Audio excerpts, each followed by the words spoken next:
రేవంత్ రెడ్డి సత్యాన్ని ఒప్పేసుకున్నాడు. ఢిల్లీలో ఆమ్ ఆద్మీ పార్టీ కేజ్రీవాల్ని ఓడించింది మేమే అంటే అర్థం ఏంటి? బీజేపీని గెలిపించింది మేమే అంటే అర్థం ఏంటి?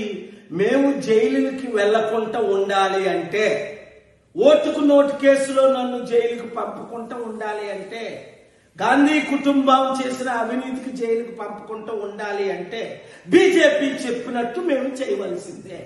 బీజేపీనే మేము గెలిపించాలి. ఇంత దరిద్రమా?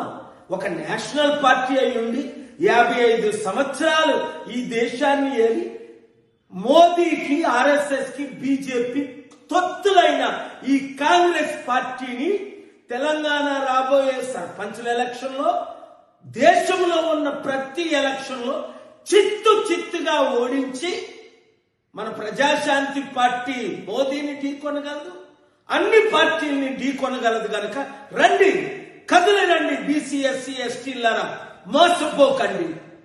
ఈ సత్యాన్ని అందరికీ ప్రకటించండి, చూపించండి. Thank you very much. Share చేయండి.